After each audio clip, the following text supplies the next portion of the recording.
Good afternoon, everybody. Welcome to the fifth session on China, done by David Firestein. I know we're all going to hate when this seminar is over. Just a few quick reminders. Use the Q&A for your questions, and we really appreciate that, that we're keeping our commentary to a minimum now. And just a reminder, next week, the last session will be a town hall. So there'll be an opportunity for David to be able to answer more of your questions. And with that, I'll turn it over to David. Well, Judy, thank you so much. As always, really appreciate the introduction. And it's great to be with everybody again for the fifth session of this six-session course. I've just been delighted to be able to do this, and I so appreciate everyone taking the time to be involved and all the great questions and comments. I've been looking forward to this session, and I'm really looking forward to our sixth and final session 1 week from now, where, as Judy mentioned, we'll actually have the entire session as a town hall and essentially just open for questions and comments and discussion. I won't have a set presentation so that we have plenty of time to cover, I hope, pretty much all the questions that might be asked. And again, I so appreciate the great questions that so many have asked over the course of these last several weeks. So without further ado, let's take up the topic of today, which is the prospects for the U.S. China relationship under the Biden administration. And let me just note, as most of you know, and I think probably most or almost all of you have been to one or more of the previous sessions, but maybe some haven't.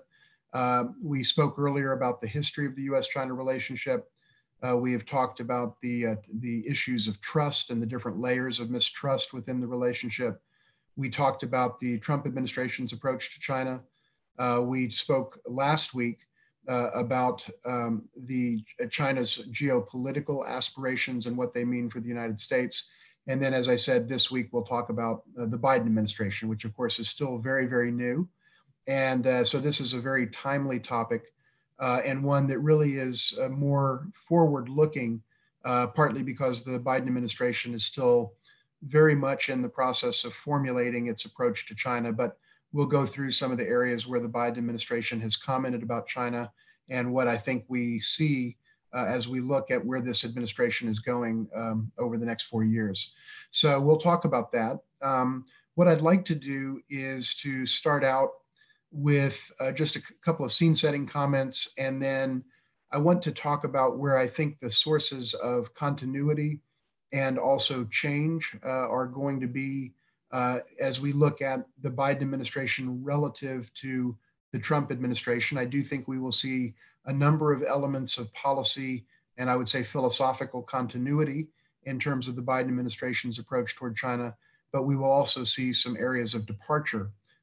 And so we'll talk about both of those first at the conceptual level, and then we'll go down the list of key issues and very briefly, necessarily briefly, talk a little bit about what we can tell so far about the Biden administration's positioning on China based on the comments that have been made over the 3 weeks that the Biden administration has been in office. So after that, I'll conclude briefly. And again, I hope to leave at least 30 minutes, maybe a little more this session for Q&A.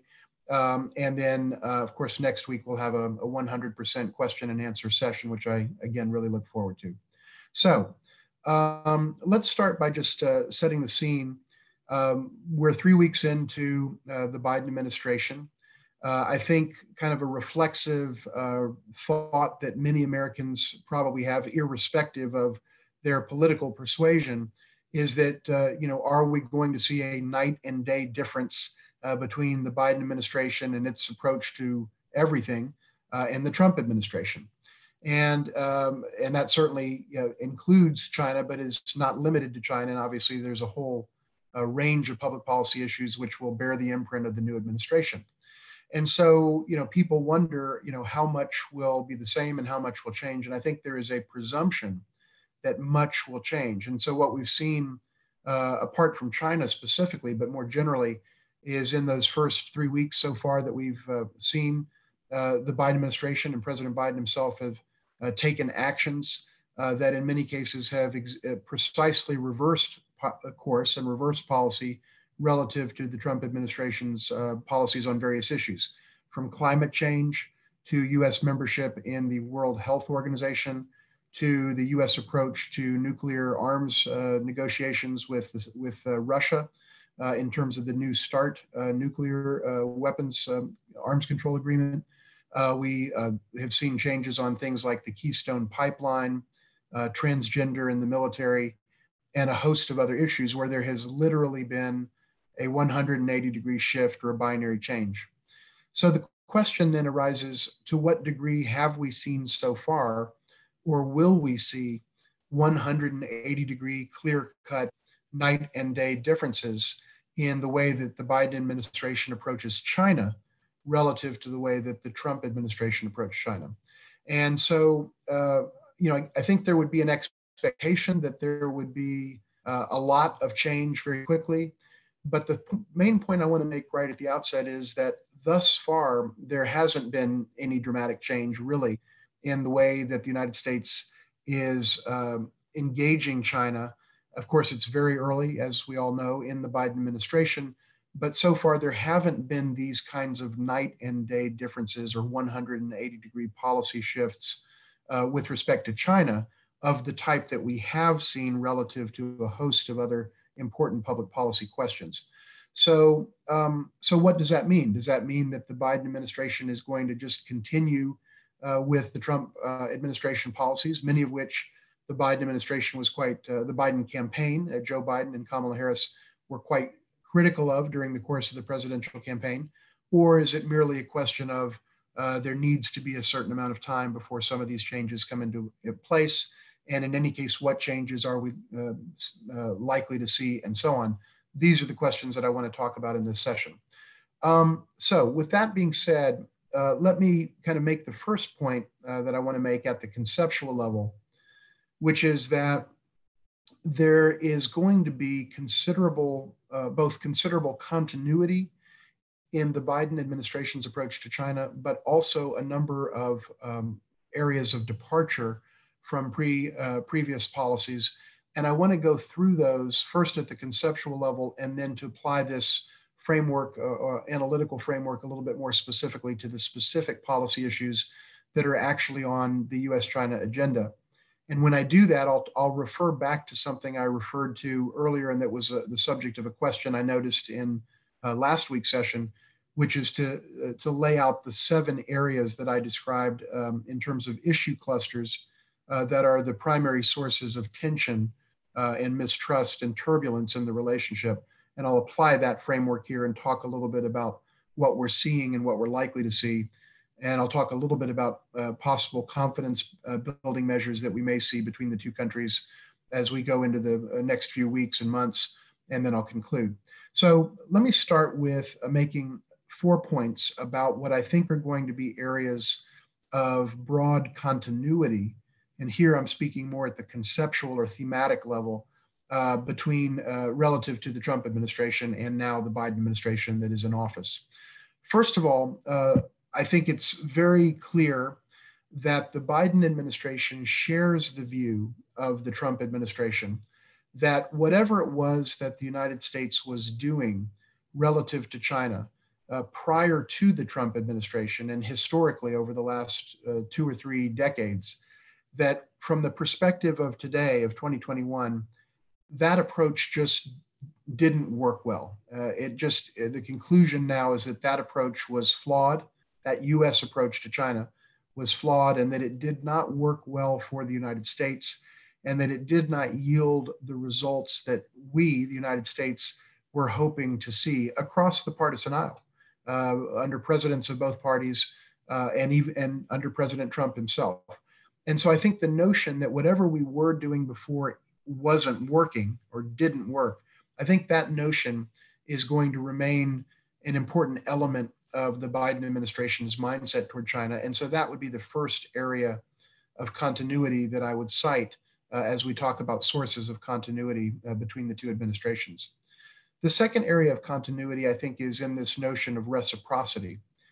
Probably the single through line of the Trump administration with respect to China was the idea of reciprocity, the idea that we ought to have, in particular, with respect to the area of trade and investment, but also more generally, we ought to have a more level playing field. We ought to have a greater level of reciprocity and symmetry in the relationship, and that there was an imbalance that was reflected in a number of ways, but including in terms of the very large kind of chronic U.S. Merchandise trade deficit that we have with China and have had for many years, a deficit that, as we talked about before, increased significantly under the presidency of Donald Trump. But in any case, that notion of the asymmetry and the lack of reciprocity is a theme that is going to remain an important theme for the Biden administration. Now, President Trump recognized that reciprocity was important, and I think he was right about that. He wasn't the first president to call for that. He was a president who certainly made a concerted effort to address it, although, as I laid out in terms of statistical data last session, the effort wasn't very successful as measured by any metric that we might want to use. But the diagnosis, as I noted before, was the correct diagnosis. There is a problem in terms of reciprocity. The Biden administration sees that, accepts and embraces that idea, and that's going to continue to animate the U.S. approach to China as we go forward over the coming weeks, months, and years. So that is another and a second source of continuity. The third area of continuity, again, at the kind of conceptual or thematic level, is the notion that China is, in fact, a formidable competitor to the United States. And as I mentioned in an earlier session, the incoming Secretary of State, now the new Secretary of State, Tony Blinken, in his testimony before Congress, before the U.S. Senate, in his confirmation hearing process, used the notion of competition rhetorically in the language that he used to talk about China, stating in his opening statement before the U.S. Senate that it should be our goal to, quote, out-compete China. And that was one of the specific phrases he used. He used somewhat tougher language about countries like Russia, Iran, and North Korea, but he used a competitive framing to talk about China. And the notion that China will be a formidable competitor to the United States for as far as the eye can see. And in fact, the most formidable competitor to our nation of any nation out there. That idea lives on within the Biden administration. And I think it lives on because it is an accurate understanding of one of the important dynamics between our two countries, namely that the United States and China are, in fact, locked in very serious competition in a variety of areas, particularly in terms of the economy and economic relations, and specifically trade, investment, and of course the area of technology, among other areas. So the notion of China as formidable, or even the most formidable competitor, will remain an element, a key element, I would say, a driving theme in the U.S. approach to China under Biden, just as it was under the Trump administration. I'll draw a distinction here in a minute when I talk about divergences, but I do want to note that that basic notion of a competitive framing is one that will stay with us under the Biden administration. And the fourth area that I would just mention as a source of continuity is going to be the legislative and regulatory framework within which the United States relates to China. A lot of laws changed during the Trump administration, often with not only bipartisan support, but in most cases, overwhelming bipartisan support. And in some cases, I think more than one, literally unanimous support, literally 535-0 in the two chambers. I mean, you don't see that very often, but there are pieces of legislation relating to China that passed by that margin and were signed into law by President Trump. So the laws have changed in a number of ways that are specifically relevant to China. Whether or not the law itself was only about China, or whether it merely was about China and the rest of the world, the fact is China has borne quite a bit of the brunt, if you will, or the impact of those those changes in legislation around things like the Foreign Investment Risk Review Modernization Act, or FIRRMA, or FIRMA, which is legislation that tightens U.S. scrutiny of inbound foreign investment from everywhere, but in a way that disproportionately affects China because China is one of the larger investors in our country, and vets that investment for national security implications. A similar piece of legislation, the Export Control Reform Act, or ECRA or ECRA, was passed. It doesn't only apply to China, but it definitely affects the way US companies deal with China, probably more than it affects the way that US countries deal with any other country. And there are a host of other examples. The Taiwan Travel Act, or TTA, which was passed into law, I think I may have referenced that in an earlier session, that came into effect in early 2018, enjoying strong bipartisan support. That changed certain aspects of US policy. All of those things are going to stay the same. None of that is going to be undone. In terms of the regulatory, or not necessarily legal, but sort of policy framework, including presidential orders, executive orders and such, most of that I think will remain the same as well. Some of it, it can change more easily because it's with the stroke of a presidential pen. That being said, I anticipate that most of these orders will stay on the books. Some of them won't, and we may see some change in that area. But generally speaking, the legislative and regulatory framework within which the United States operates as it deals with China is going to be mostly the same as it was over these past 4 years. So these are the areas where I think we're not going to see significant change in terms of the Biden administration's thinking about China and mindset as it deals with China. Now, that being said, as I mentioned, I think there will be some areas that are going to, where we're going to see some shifts and some changes. And let me, again, talk about this first at the conceptual or thematic level. And then, as I said, I'll go into some of the specific issues and look at some of the specific policy areas where we may see some change. And as I noted earlier, it is still very early in the administration, and a lot of this is unfolding as we speak. And we'll talk more about that in a moment.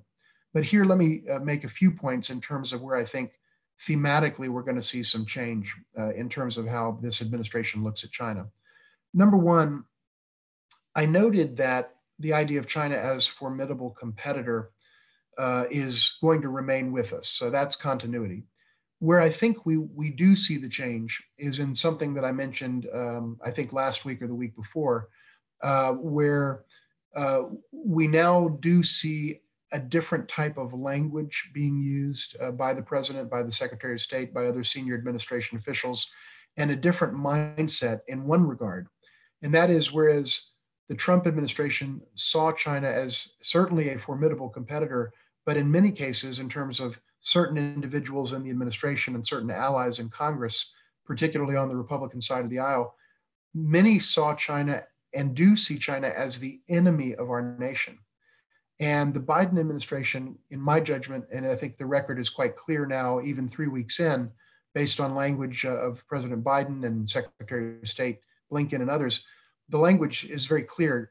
The United States and this administration do not regard China as the enemy of our nation. And so here there is a very important distinction.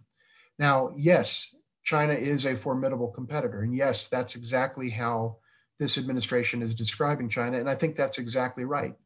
But there is a really meaningful distinction between a formidable competitor, or even the most formidable competitor that we have on the one hand, and enemy on the other.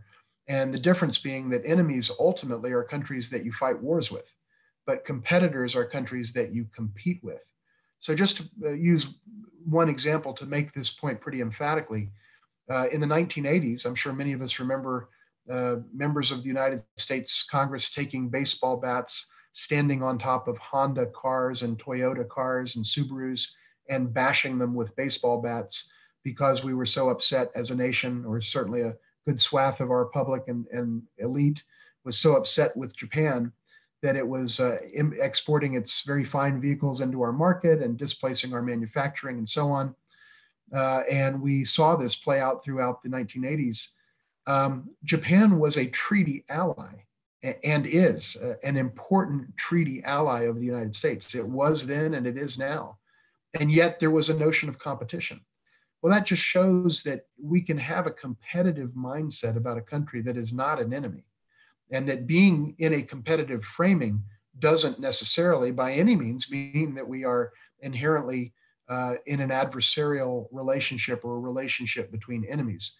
We compete with some of our closest friends very vigorously.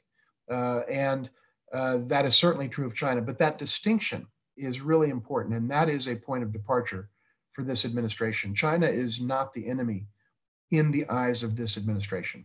The second point that I would make is that the notion of reciprocity that we talked about earlier is still there, but I think is going to be applied in ways that are different than we saw under the Trump administration. So, as I mentioned, yes, the Biden administration agrees with the Trump administration that about the need to, quote, level the playing field and to create greater reciprocity and symmetry within our trading relationship, and more generally, just in terms of how our two nations interact with each other. And there is a massive asymmetry in the way that our two nations deal with each other. There's no question about that.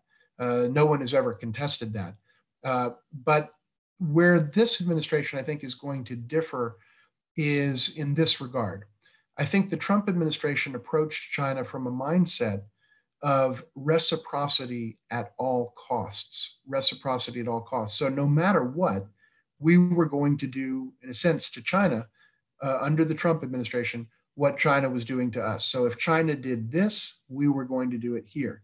If China did that, we were going to do the same thing here. It didn't matter too much, apparently, to the Trump administration whether doing that thing that China was doing was actually good for America, or whether that comported with our values, or comported with the way that we do things, or was in the best interests of the United States. It was really a tit for tat mindset. And the idea was, if you're going to do something to us, we're going to do the same thing right back at you. Now, I critiqued that approach, and I think I've referenced that in this course, because of a number of reasons. Number one, sometimes these actions were bad for America just at face value. They actually hurt our interests rather than advance our interests. Secondly, they often compromised our moral high ground or moral authority or credibility, such as it may have been, to critique China for doing the same things that now we're doing. In other words, we sort of took the mindset, if you can't beat them, join them. But then that takes the wind out of your sails when you're trying to critique them for doing the same things. And for a variety of other reasons, it didn't make a lot of sense in many cases. What I think we're going to see with the Biden administration is a mindset where we engage in what I call, this is my term, smart reciprocity, or we seek smart reciprocity. That is to say, we seek reciprocity where it is in our interest to have reciprocity and where it comports with our values and aligns with our values as a nation. But we don't seek reciprocity no matter what, just under any circumstances, and we don't seek it where it's going to hurt us. So we are more selective in our application of the construct of reciprocity. There are frankly some areas where we don't necessarily want to see reciprocity because we're doing things that we wouldn't want to see China do. And we have to be more careful about that if we care as a nation about our moral high ground and about our credibility as we take China to task for things that we think that they do that we think they shouldn't be doing. So I think smart reciprocity is going to be the name of the game. A third area that I would mention is that, and this again is a third area of departure, I think, conceptually or thematically, the Trump administration approached the U.S. China relationship, in my judgment, as I think I've mentioned before in this class, principally through an ideological prism. And it's the ideological prism of MAGA, or Make America Great Again, America First, and all of the different concepts that go along with those ideas. There was an ideology that whether one liked it or not was certainly articulated pretty consistently. It was sometimes manifested itself very inconsistently in terms of actual policies, but nevertheless there was this rhetorical fidelity to the notion of Make America Great Again, America First, and so on, and that became the litmus test for policies. And so the Trump administration approached policy from the standpoint of, does this comport with MAGA? And does this comport with the Donald Trump defined construct of America First? And if it did, then let's do it. And if it didn't, then let's not. But the important point that I want to make here, which is the point of distinction relative to the Biden administration, is that the Biden administration's approach is not going to be about an ideology. It's going to be about, does action A or action B or policy A or policy B actually advance the interests of the United States of America? Now, that may sound very basic or even pedestrian, but that is a different mindset than the mindset of the previous administration. Whether one agreed or disagreed with those policies, there's no question that the policies were designed to fit into the MAGA and America First framework, whereas the policies of the Biden administration really focus on bottom line results. If someone were to say, well, David, that sounds far-fetched, doesn't every president want to advance U.S. interests? I mean, up until a few years ago, I would have said, well, yes, of course. We may disagree with how a president does that and the choices that he, or in the future she, makes in terms of how to achieve those objectives. But yes, of course, every president wants what's best for America. I have to say, as I've said before, I don't think that was the metric in the Trump administration. Let me give you one example. Under the policies that were in place over the last 4 years, as I've noted, and I won't dwell on it unduly here, but I just want to make this point. The U.S. deficit merchandise, the average annual U.S. merchandise deficit with China increased by 10% per year. On average, it was 10% higher than the previous high under previous presidents. It's the highest that we've ever seen in the history of the United States.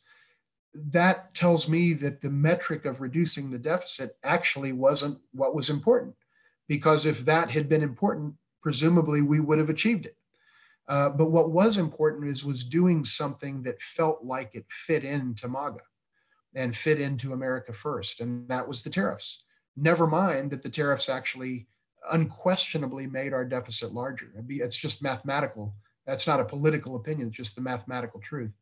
And so this is an example of where ideology trumped interests. Under the Biden administration, I think we're going to see interests trump ideology. On a related note, let me also make this point. I won't belabor it because I think I made it in my assessment of Trump administration policies. And that is the notion of on what basis does the U.S. administration, should the U.S. administration and our nation formulate public policy and policy toward China?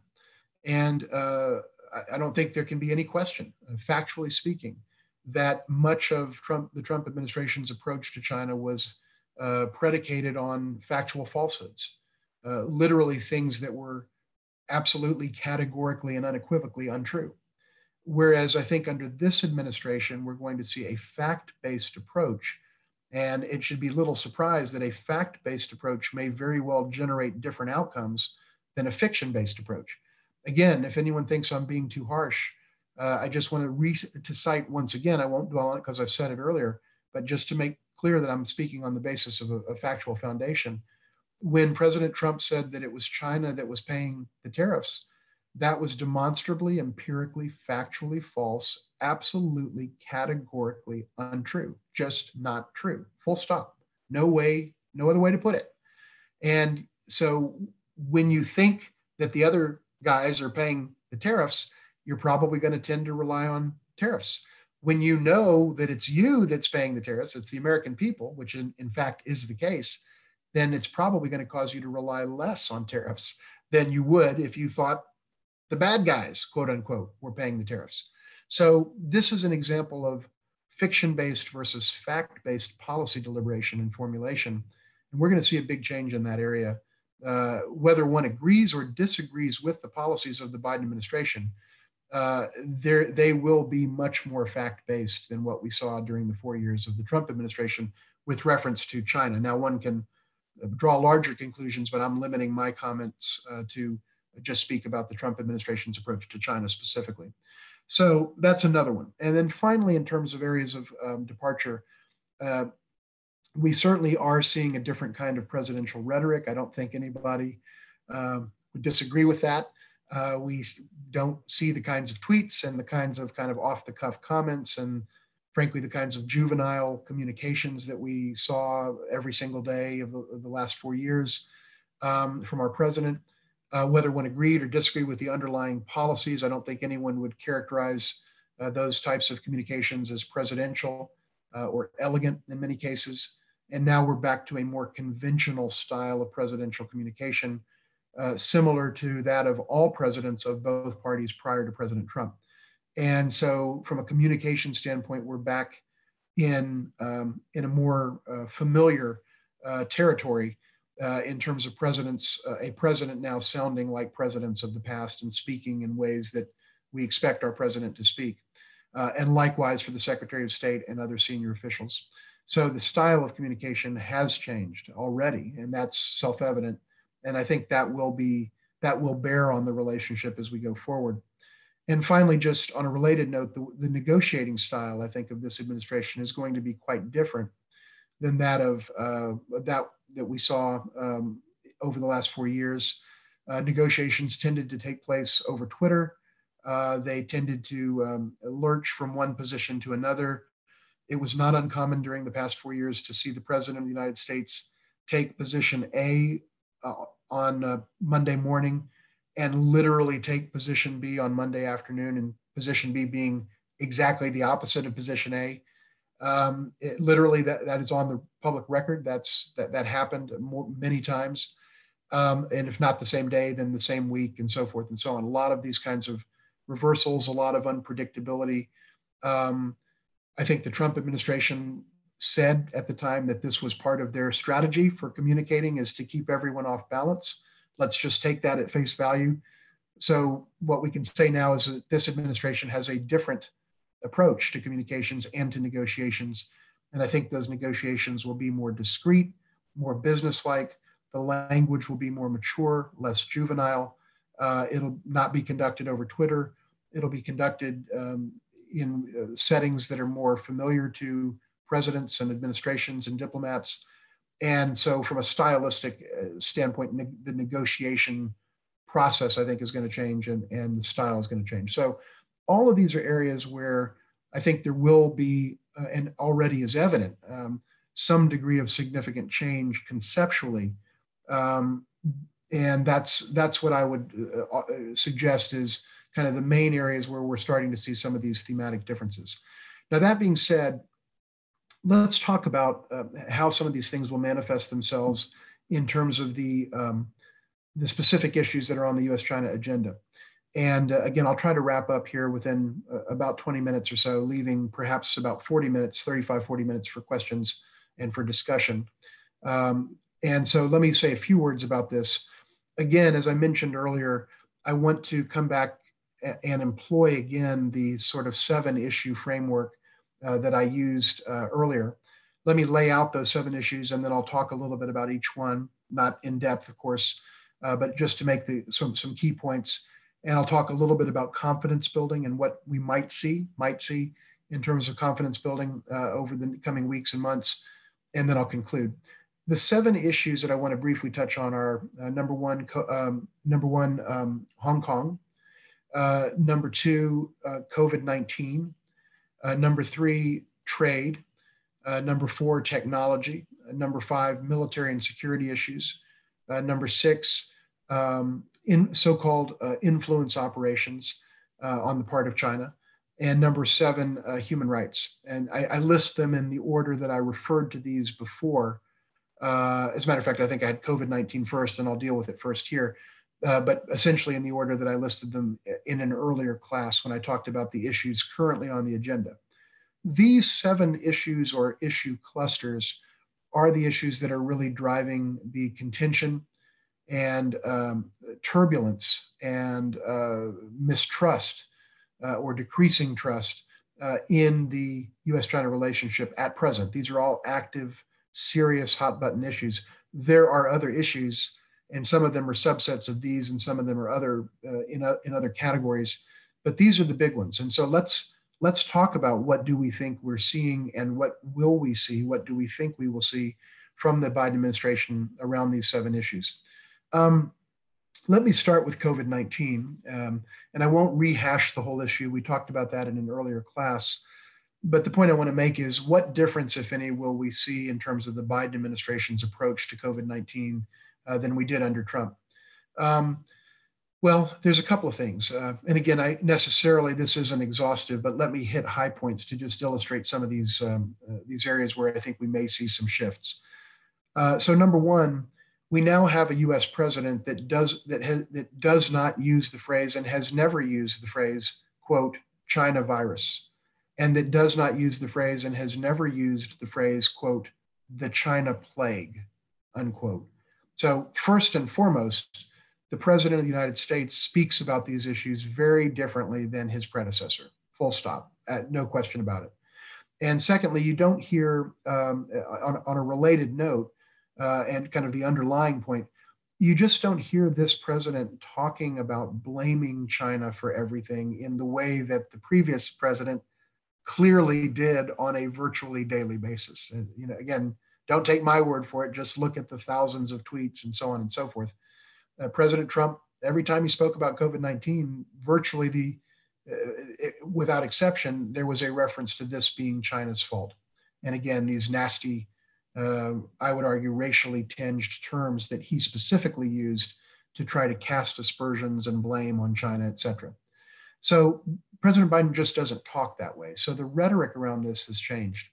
On a more substantive note, I think the Biden administration, I believe, is more open to the possibility of cooperating with China on the science and working together to see if these two nations, the United States and China, two of the most important nations in the world, the US being the world's only superpower, China being the number 2 economy in the world, and so on, can these two countries work together and actually do something to address the substantive public health issue of COVID-19 in our own countries, but perhaps even more to the point in the world, and maybe even more to the point in the developing world, where countries have less capacity to deal with these issues. And I think there is more openness to that than there was under the Trump administration, because again, the Trump administration and the person of President Trump, Secretary Pompeo, and many others constantly blamed China and focused on China's culpability, and therefore weren't thinking in terms of the notion of collaboration with China on this issue. Now, let me just say again, before I go to the next topic, China made significant and serious mistakes in its early response to COVID-19. There is no question about that. Nobody disputes that. And I've said that. I've said it in English and I've said it in Chinese. I've said it in a major Chinese newspaper in both languages, and it was not censored. And it appeared. And I'm on the record on that. And that is true. I mean, China did not do a great job on this at the outset. But that being said, as I've also said, I think in this course and certainly in other talks that I've given, once the virus got to our shores, the issue for us is how do we get a handle on it and how do we shut it down? And there's plenty of time for the blame game, after the fact. What we ought to be focused on in this country is how to save lives and restore our economy, rather than spinning our wheels trying to figure out different phrases that are going to be most helpful in casting the blame on someone else. Wherever the blame lie originally, the bottom line for us is we've got to deal with this issue as an urgent public health issue. We're almost at 500,000 deaths, and it's on us. It's not on China. It's on us to deal with that problem, whatever the origins of the problem. Anyway, so there's a difference around this, and I think we're going to see some shifting in the way that the U.S. talks about and addresses the issue of COVID-19 where it comes to collaboration with China. The second issue is Hong Kong. I laid out the issue earlier. I won't dwell on it again, except to say that the basic point is China has put in place a national security law in Hong Kong that essentially rolls back freedom of expression rights, what we might call First Amendment rights of assembly, expression, and so on, speech. And I've said many times publicly and in this course and on the public record, very, very problematic. And in many ways, I think the law represents an audacious overreach in a variety of ways. The terms are ill-defined. It's troubling that people can be arrested and prosecuted for speech that in our country would be considered protected by the First Amendment. And we can talk about all that, and we have in this course. Will the Biden administration fundamentally approach that issue much differently than the Trump administration did? I think the short answer is generally no. I think the Biden administration, now that this has occurred, it occurred on the Trump administration's watch, but now that it has occurred, the Biden administration takes an equally jaundiced view of what occurred in Hong Kong as the Trump administration did. And that's great. I think that's consistent with American values and so on. There may be some modifications to the way that the United States tries to calibrate the policy response so as to ensure that whatever we do to quote unquote punish those who are responsible for this law going on the books, that those actions don't end up punishing the good people of Hong Kong and don't end up punishing U.S. companies in the same way that the tariffs punished U.S. companies, for example, and other policies put in place by the Trump administration. And so I think there may be a review of those policies to make sure that whatever we're doing is not counterproductive relative to us and is not hurting either the people of Hong Kong who didn't have any say in this or our companies who are operating in Hong Kong. So generally, I think the policy is going to be pretty similar, but there could be some calibrations that move in that direction. The third area is trade. Everyone knows, I think, what I have said repeatedly about trade. I was probably the nation's maybe most prominent individual critic of the Trump administration's approach to trade, and specifically the reliance on tariffs. I don't know that anyone was on the record more emphatically and more bluntly than I was on that for the last 3 years, dating back to the spring of 2018. And so you know where I stand on that. Those policies were misguided. They were foolish. They were self-destructive. They hurt America first and hurt America worst. And they were a big mistake, and everyone knows it. And the Trump and the Biden administration understands that. And Joe Biden and Kamala Harris were on the record during the campaign specifically making these points. However, now that the Biden administration is in office, the Biden administration and President Biden himself has said they're not going to take any immediate action on the tariffs. And so they're in a period of what has been referred to as a strategic pause. And there's a careful assessment of what is out there in terms of the landscape of, the policies that have been inherited by the Biden administration from the Trump administration relative to China, including the tariffs and including the other policies relating to trade. And now they're reviewing that. Philosophically, I think the Biden administration wants to reduce or ultimately eliminate those tariffs. And they want to do that not because it's good for China, but because that would be good for America. But they are moving very slowly. So at present, there is no discernible difference in real action yet. But again, the Biden administration is only 3 weeks old, 22 days old, I think, today. But I believe that it will probably move in a direction of reducing and maybe ultimately eliminating those tariffs, certainly reducing. And again, not out of altruism toward China, but out of altruism toward us and out of a sense of what's in our best interest. So we could see movement on that, but we have not yet. And here's another example where even though the stated view of Biden and Harris and their administration is against tariffs, they have been very cautious in taking specific actions so far at this very early stage in their tenure in office. So that's the trade issue, just in brief. But there will continue to be an emphasis on, again, reciprocity, leveling the playing field. And to put it simply, like me, the Biden administration has said that they think the Trump administration correctly diagnosed the problem. But the Biden administration, like me, has said that they don't think that the prescription to the ailment was the correct prescription, and they're going to figure out a way, they want to figure out a way to deal with the policy issues and actually generate the right results. And that's where the difference may come into play. The fourth area is technology. There's a lot that could be said. Again, there is a major rivalry between the United States and China around technology. China seeks to become a technology superpower. The U.S. is a technology superpower and innovation superpower. China is rapidly gaining on the United States. And so there is a huge competition in this arena. I get the feeling that in terms of, again, the through line here, the question is what will the Biden administration do, and will it look different than what the Trump administration did? That's the question we're asking about each of these areas. I think the Biden administration embraces the basic assessment of the problem that the Trump administration laid out, and it was an assessment of the problem that was in place, I think, to a large degree even before the Trump administration. But I think the Biden administration is seemingly signaling that it may make a few changes in specific policies with respect to some of the very specific actionable issues. For example, the Biden administration has signaled that it may not essentially ban the Chinese application Wechat, which is kind of like the application WhatsApp, for those of you familiar with that.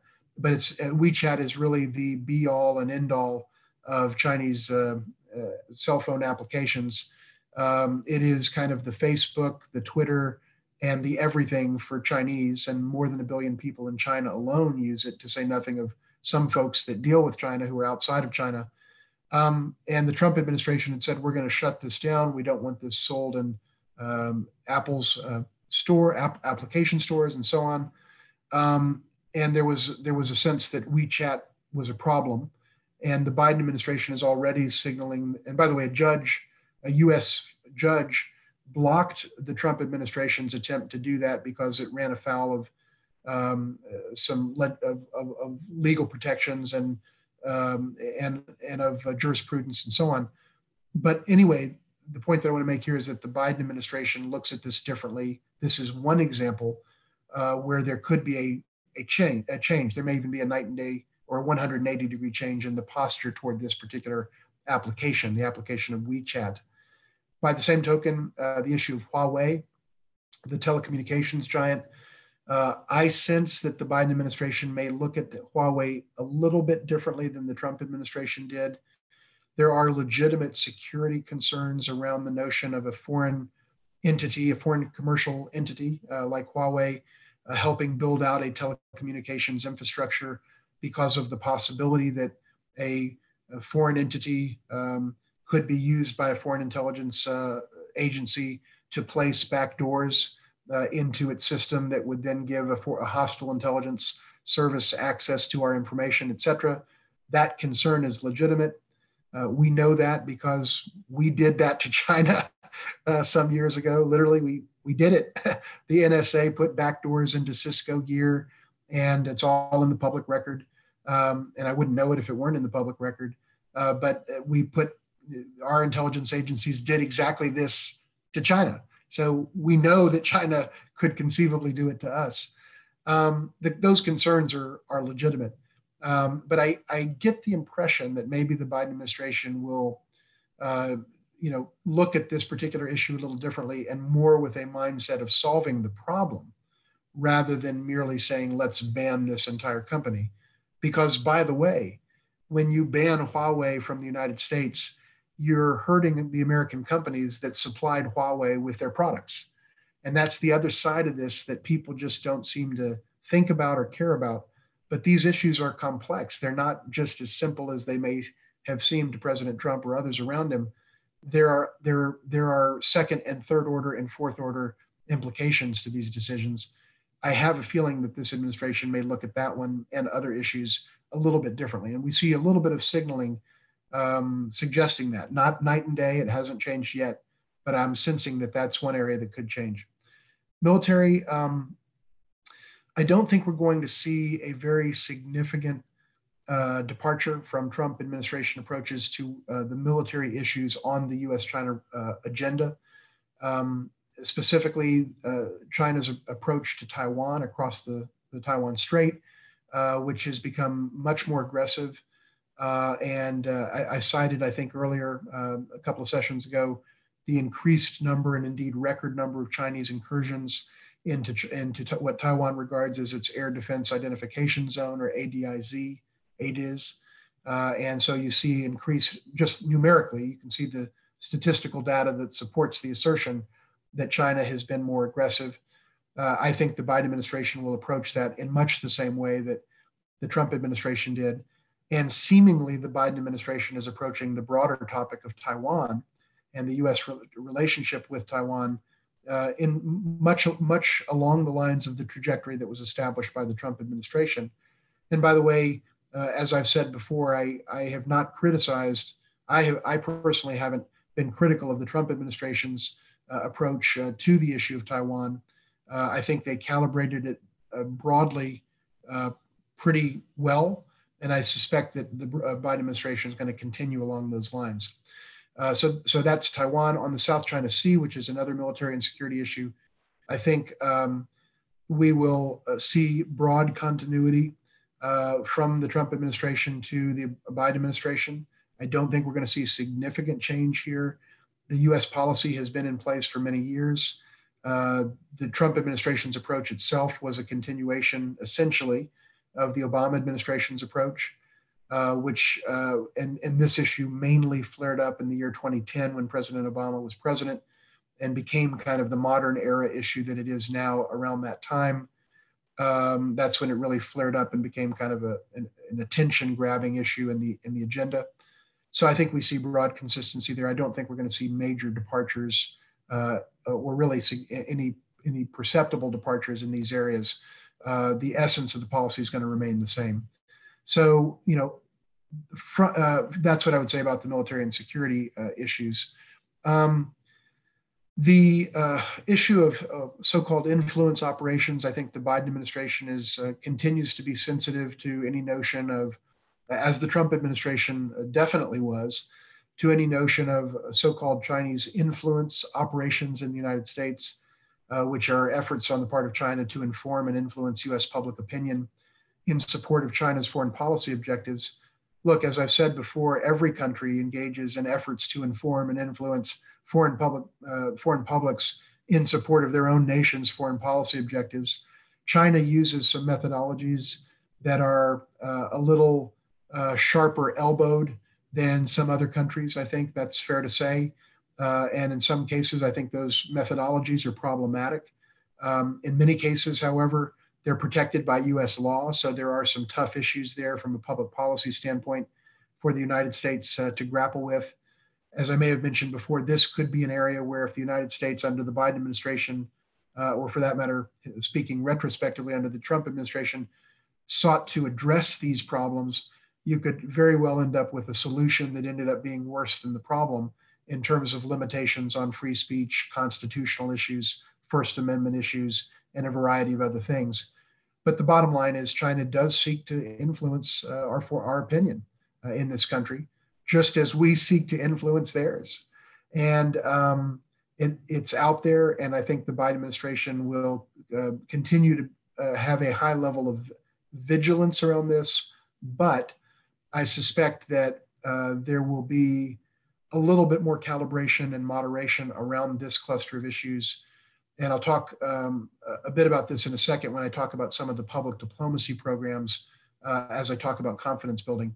But I think this is an area where there's some continuity with the possibility of some minor modifications, or some, I won't say minor, but some modifications in the policy. Finally, human rights. Now, I think this one is going to be potentially a fairly significant change, and it's going to be a change in the direction of tougher than the Trump administration. As I said before, President Trump as president was probably, and this is a matter of record, one can literally look at presidential statements. I mean, this is an empirical issue.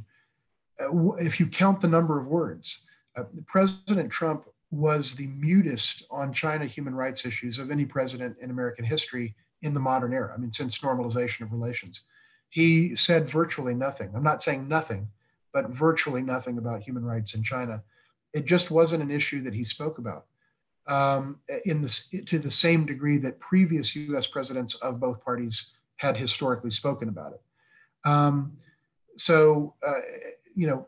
There will be a difference in this regard. The Biden administration already is talking about human rights to a much more pronounced degree than the Trump administration did, and then President Trump personally did.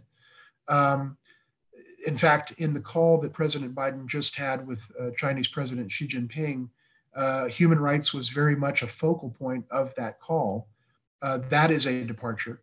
And I think we're going to see, and by the way, same thing for Secretary of State Tony Blinken in speaking with China's top diplomat, Mr. Yang Jiechi, who is a actually oversees the foreign ministry, in fact, is a super ministerial rank, Mr. Blinken went pretty hard on the issue of human rights. It was reported widely in the U.S. and in the State Department's recounting of the call. And so both the president and the Secretary of State said right off the bat in their first conversations with these critical interlocutors, the president and the state counselor of China, that respectively, that human rights is going to be a big issue in this relationship. And that is a departure. I think from a rhetorical standpoint, to have our administration, the US administration, speak in that way, put that issue on the front burner, that represents a shift. That's probably the most obvious shift that has occurred so far. You know, just to make this point, and then I'll go to the last part of this presentation, and I've gone a little longer, but I'll conclude here momentarily. Just to make this last point, you know, President Trump's own national security advisor wrote in a book after he left the White House that President Trump actually encouraged President Xi Jinping to continue what China was doing in Xinjiang. Okay, that's not my words. That's what President Trump's former national security advisor, a gentleman who was in the meeting, said that President Trump said to President Xi Jinping in Beijing. I mean, that just doesn't happen. I mean, I've never heard of a US president of either party encouraging China to engage in actions that violate our fundamental principles and values and norms in this country. And yet that's what the national security advisor, former national security advisor, said about his former boss.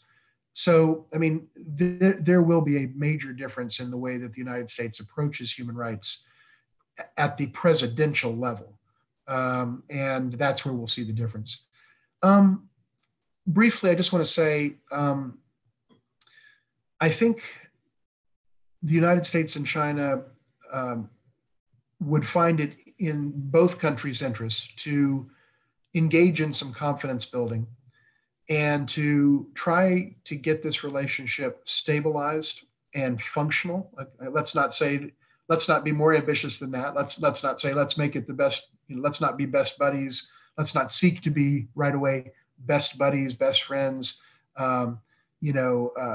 allies, working together on every issue and common cause. Look, that's not attainable. That's not something that we're going to get to anytime soon or anytime in the foreseeable future. But I think a more realistic ambition is to stabilize the relationship and get back to some greater level of functionality. And speaking, I think certainly from a Bush-China Foundation standpoint, the organization that I work for, we want to see a relationship that is functional, constructive, results-oriented, mutually beneficial, and politically sustainable. And I think those are good goals for both countries to have about this relationship. China matters. And it's not just some other country that's out there. It's the second largest economy. It bears on every global issue. And so getting this relationship to a better place, I think, really matters. To do that, I think a few things could be done to get some confidence building going and to kind of get a little bit of a modicum of momentum in the right direction. I wouldn't overstate it. This is going to be a highly contentious and competitive relationship. But, for example, can we not restore the Fulbright program that President Trump terminated? Can we not restore some of the other cultural exchange programs that were terminated by the Trump administration? Can we not restore to full operations the U.S. and Chinese consulates general in Chengdu and Houston, respectively? The United States shut down China's consulate general in Houston, and then predictably, a couple of days later, the Chinese shut down our consulate general in the city of Chengdu in the province of Sichuan in southwest China. And as a result, both countries have less than their full diplomatic presence, and both of us are hurt by that. And speaking from an American perspective, we have been hurt by the loss of our own consulate general in Chengdu, and we started that one because we shut down their consulate general first. And again, not necessarily thinking about or caring about the second and third order effects of that decision. So these are things that I think can be done. Also around the issue of visas, You may or may not know that from April to September of last year, which was the second half of the year and the concluding half of the year, the fiscal year 2020 for the United States government, a year that runs from October 1st to September 30th. From April to September of last year, the United States issued 99% fewer Chinese student visas to Chinese applicants than we had the previous year, the previous reporting period. It went from 80,000 visas issued for students, F1 visas, to 800, exactly 99% down. Colleges like the University of Texas and many, many others have been hurt by that in terms of loss of revenue, loss of research capacity. A lot of these folks are in the sort of the research sciences and so on. And the bottom line is that hit the United States hard. And, as a confidence building, can we do something to get back to a more normalized level of student engagement in both directions? And certainly from a US standpoint, getting some of those numbers back to where they have traditionally been for decades. These are the kinds of things that I think can be done and that I hope will be considered by the Biden administration and by China as we go forward into this year. With that, let me just say to conclude, this is a work in progress. The Biden administration obviously is still very new. It's only been in office 3 weeks. We will see this unfold. But I think we're starting to see a lot of continuity and some areas where we could see some change. And I think this is an administration that is committed to recognizing how important China is to the United States, not whitewashing the areas of contention and disagreement, but at the same time taking a pragmatic view that we also need to be able to work with China on a host of important issues.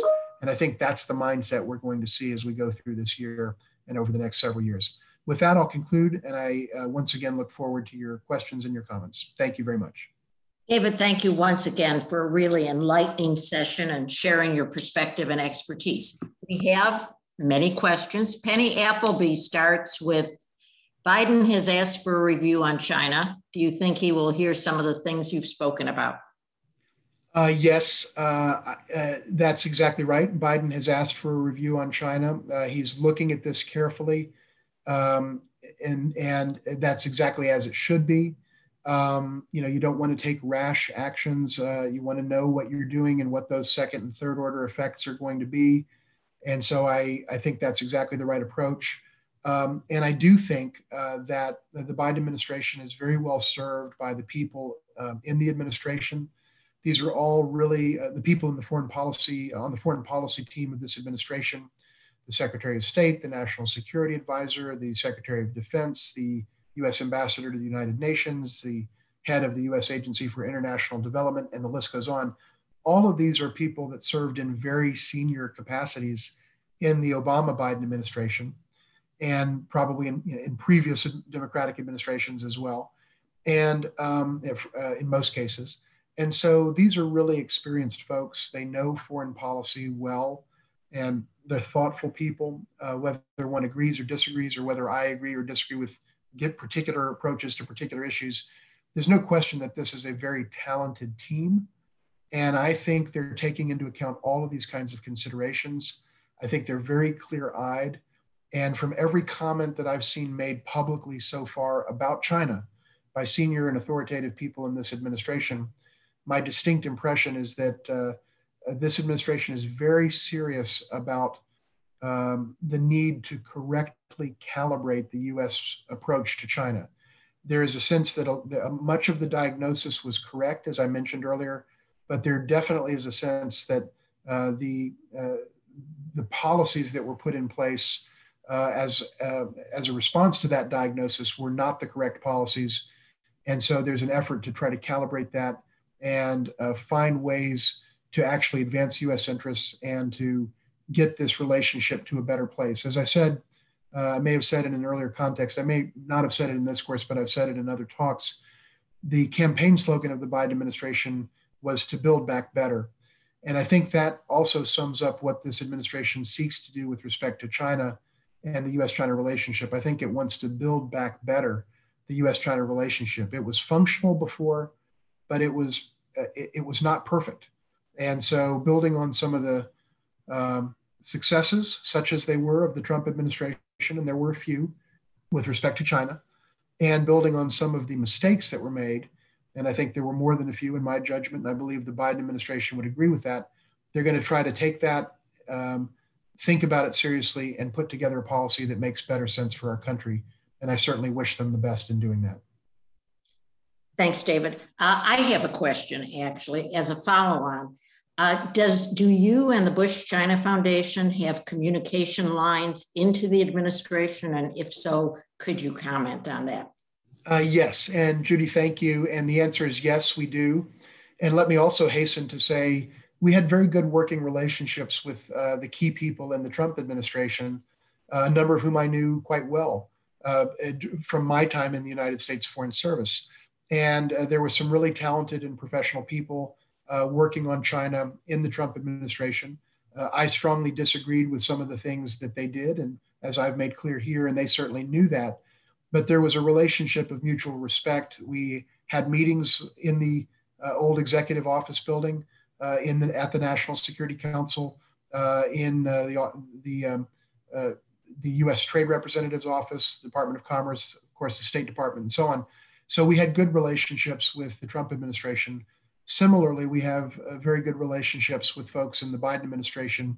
And we, as someone who worked on China as well as Russia and other issues in my career in the Foreign Service, most of the folks in the United States Foreign Service and in the State Department who work on China are people I know and have known for several decades. And it's not every single person, but generally we're plugged in. We want to be a resource for all administrations. We sought to be a resource for the Trump administration, though we had disagreements. We seek to be a resource for the Biden administration. And we may end up having disagreements on certain things depending on what the Biden administration ultimately does.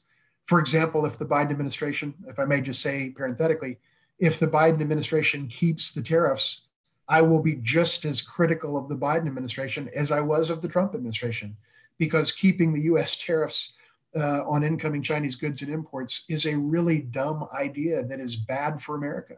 And if this administration continues to do that over some period of months and beyond, I will be just as critical of that. That being said, Judy, we have a great relationship with a lot of the key people, and we want to share our ideas and our thinking and do what we can to help enhance this relationship and nurture what we think is America's single most consequential bilateral relationship.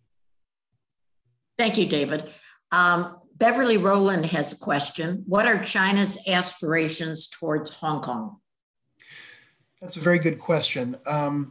In short, what I perceive, which I think is very similar to what many others perceive, is that for whatever reason or reasons, China seeks to exert a greater level of control, of central control over Hong Kong. And let me just elaborate on that with a sentence or two. Some may know that I've talked about the national security law that was put on the books in the summer of last year. It was in June of last year, about 7-8 months ago. We've talked about that in this course. It's been a headline issue, and we addressed it today. But one has to go back a few years prior to last summer. And the fact is, there have been major demonstrations on the streets of Hong Kong, off and on, but largely on, for years and years, for several years now. There have just been major street protests, demonstrations, generally very peaceful. The protesters generally very accustomed and familiar with sort of the norms of taking to the streets and peacefully exercising their rights, just as we do in the United States and so on. And so there have been a lot of protests, and there's been a lot of upheaval physically on the streets of Hong Kong. Literally cars not being able to get through from this street to that street on a regular basis. And so there has been a lot happening in Hong Kong, and it's that, along with some other specific things that happened in terms of the legislative agenda and various actions on the part of the Hong Kong government that led to, I think, the powers that be in China saying, we need to get a handle on this. And we need to do it by creating this national security law that essentially criminalizes a lot of the things that had not been criminalized prior to June of last year, things that someone could have done legally in April and May of last year, they can't do now. And where China is coming from is to say, look, enough is enough. There has been a huge amount of upheaval and disruption in the city. Conferences can't be held, transportation is gummed up, and so forth and so on. Therefore, we need to shut this down.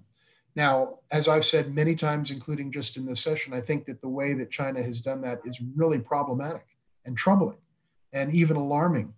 And there's an element of the law that they put in place that is particularly audacious, which is, as I think I mentioned before, the notion of extending an extraterritorial jurisdictional reach, even to, for example, American citizens speaking in America. That speech can, in some circumstances, can now be regarded as a violation of Chinese criminal law, such that if that individual then travels to China, they could be arrested, prosecuted, convicted, and put in prison.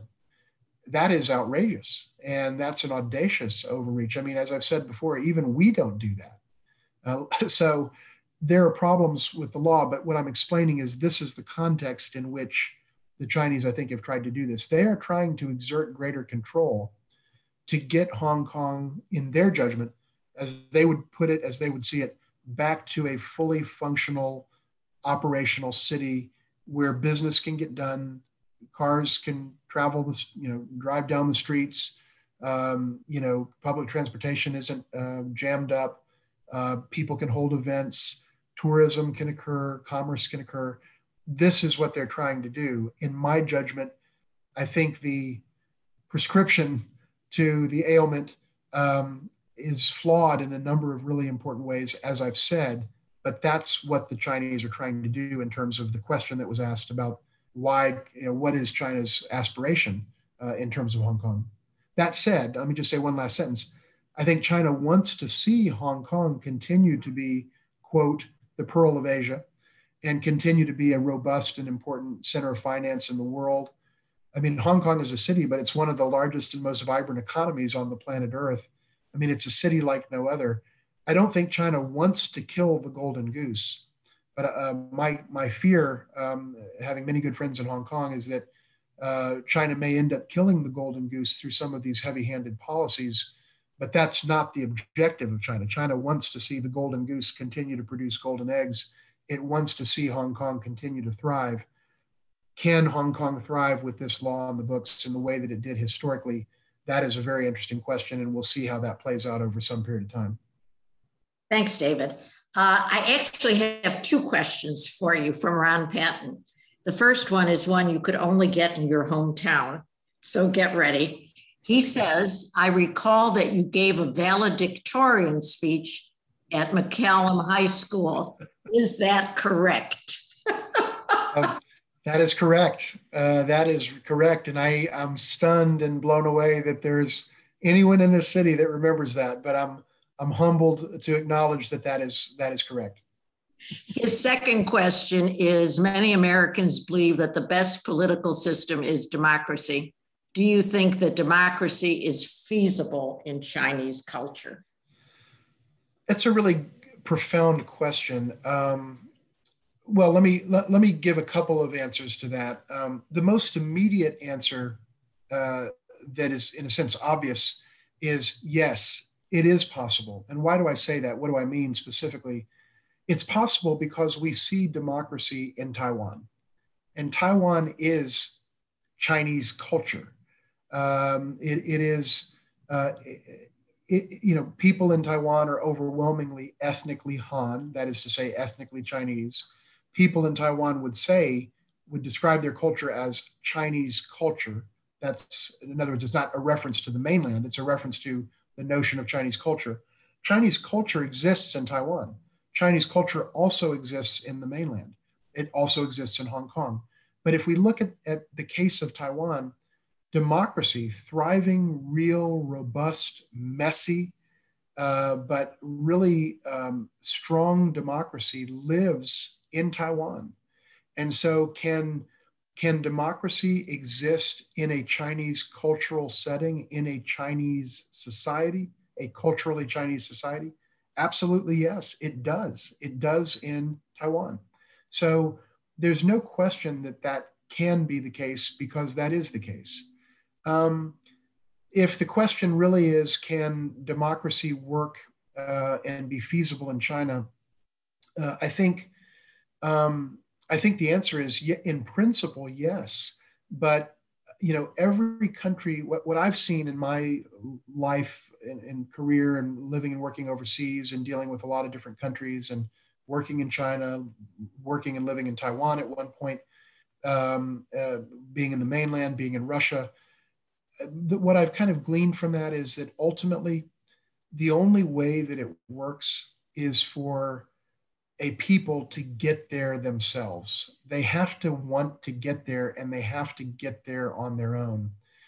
It's it's relatively rare that it's not maybe not unprecedented, but it's relatively rare that democracy can be imposed on a country whose leadership doesn't want it, unless you're doing that after having annihilated the country in war and forcing them to their knees in an unconditional surrender. When you do that, you can force them to do any doggone thing you want them to do. We did that after World War II relative to Nazi Germany and relative to Germany and relative to Japan and the other Axis powers, because we brought them to their knees. We annihilated them and we forced them to do what we wanted them to do, basically. If you're not doing that, then I don't know that you can really impose it. And so, can democracy work in China? Could China become a democratic system? Could mainland China generate a democratic system that is recognizable to us as Americans? Yes, it could, but it's got to get there in a way that comports with where it is as a country, where the people are, where the level of education is, where the institutions are, where the history is, where the constructs and the concepts are. Just as an example, just a very minute example to drive home the point. Mr. Patton seemed to remember that I was at McCallum High School. And I remember that I was at Gillette Elementary School in Allendale as an elementary school age child. And I ran for student council in fourth grade, and I won. I ran for treasurer of my class, and I won. And I got to manage a budget of about $2 or $3. And I was elected by my fellow students to that position. In China, student council as a construct exists, but the individuals are appointed. They're not elected. They're appointed by the teacher or by the school administrators. So the point that I want to make is it's really easy to say, yeah, China should be a democracy, and I'd love to see it be a democracy, and that would be wonderful, and wouldn't everybody be happier? But all of that is an abstraction that is not necessarily keyed to the realities of the institutions, the values, the norms, the culture, the civilizational issues, the history, the psychology. And if you look at all of those issues, I think, there's a lot there that the Chinese are going to have to work through to get to that place, if that's where they want to get to. But yes, can democracy exist within Chinese culture? Yes, of course it can. And, like all Americans, I think democracy is the absolutely worst form of government in the world, except for all the rest. And so, we'll see how that plays out in China. But ultimately, it's going to be the Chinese people that have to make those decisions for themselves. Thanks, David. Anonymous asks, how does Japan stack up versus China as a technology competitor to the U.S.? Very good question. And my impression is certainly Japan is unquestionably one of the top two, 3, 4 technology powers in the world, no question. Probably it's the United States, China, and Japan. Maybe it's the U.S., Japan, and China. Maybe it's, from a qualitative standpoint, maybe it's U.S., China, then Japan. These are probably the top 3.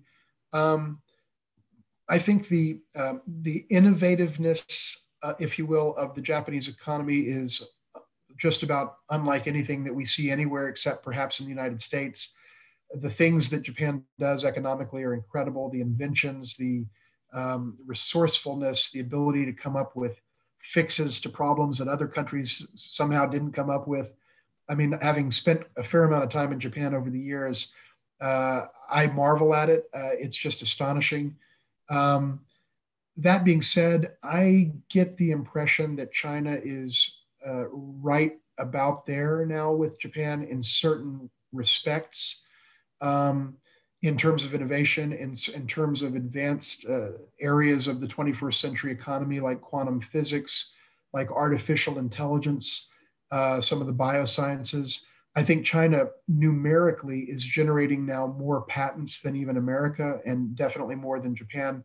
Of course, China is a larger nation. It's about 10 times larger by population than Japan. It's about 4 times larger than the United States is in terms of population. So one would have to look at per capita numbers, but as a nation, China is generating patents like no other nation in the world. So it's close. I suspect that Japan probably has the edge in certain areas, but I think that China is rapidly gaining. I think China probably has the edge in other areas. And I think that overall, within a matter of years, if China hasn't already surpassed Japan in a comprehensive or omnibus way, it will, for a variety of reasons. But the scale of the economy, the size of the population, the laser-like focus on research development, and to be fair, some of the unfair practices that China has engaged in unquestionably have helped China move along this kind of trajectory in a way that's much quicker than it might have been had there not been the same level of intellectual property theft, state subsidies, and so on. So for a variety of legitimate and problematic reasons, I suspect China is probably either at or very quickly going to be above Japan in many or most areas. But at this moment in time, there may be a few particular areas in technology where Japan is still right up there and maybe even exceeding us in certain ways.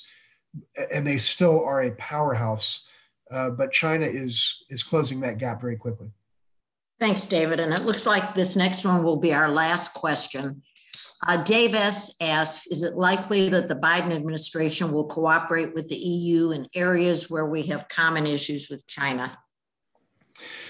I think the short answer is it is likelier now than it was during the Trump administration because, as we've discussed before, the Trump administration really wasn't very keen on the concept of working with allies and trading partners in concert to come at China from a position of unity and kind of strength in numbers. It just wasn't the way that the Trump administration operated.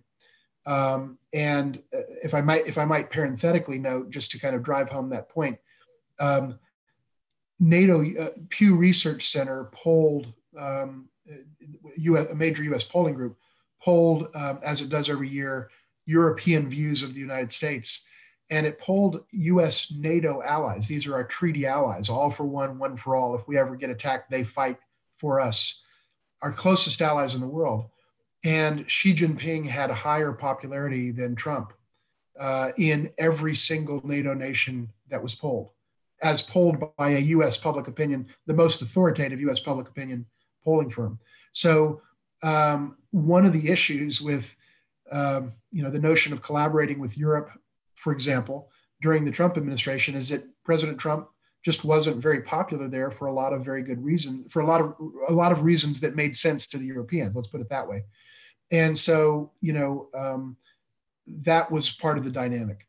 This administration, unquestionably, and we saw this in President Biden's first foreign policy address, which he gave at the State Department just over a week ago, I believe. One of the main themes of that address was, we will now work with allies and partners to a much greater level of concert and coordination than we did in the previous administration, to try to speak to China with a more unified voice, et cetera. So to the specific question, yes, I think the United States will work more with the European Union. to engage China from a position of commonality of interest. It is also true, and I think we should acknowledge, Europe doesn't always see China exactly the same way that the United States does. You don't see the level of demonization, generally speaking, there that you do in the political rhetoric of our country. Yes, there are disagreements, but just as a data point, China and the EU just signed a monumental investment agreement just a few weeks ago. It's unimaginable that the United States and China would sign such an agreement at this moment. But at the same moment, China and the EU did sign such an agreement, which means they agreed on something. And they codified it and they signed their names to it. And it's going to liberalize investment and regulate investment in both directions, et cetera. So Europe doesn't quite see China all the time exactly the way we do. But I do think that, yes, we're going to work more with Europe. We're going to work more with Japan, with South Korea, with Australia, perhaps with India, and with others. Some of these are allies. Some of these, like India, are not allies, but are important partners. And we're going to try to work with these various players much more closely and in a much more coordinated fashion to try to achieve objectives with them, but also to work with them to try to achieve common objectives with China. That is another area where we will clearly see a different style of diplomacy in terms of the Biden administration relative to what we saw over the last 4 years. David, thanks again so much for a wonderful hour and a half. I just have to pass on to you a comment that was put in by one of our members early in the session in the chat, and that was how glad they were that you were going to do a town hall next week. So. Thank you, Judy, and thanks for sharing that. And again, to everyone, thank you so much for being a part of this. It's been a real pleasure to be with you, and I am so looking forward to our 6th and final session. I will not have any prepared remarks. My prepared remarks will be, Judy, what's the first question? And I look forward to 85 minutes of really great discussion. And Judy, I'm so grateful to you and to Greg and to OLLI Quest for this opportunity. It's just been a delight, and I look forward to seeing everybody next Thursday afternoon. Thanks so much, David. Take care. David. Thank you. Thanks, everybody. Bye-bye. I'll be reaching out to you. Thanks, Greg. Look forward to it.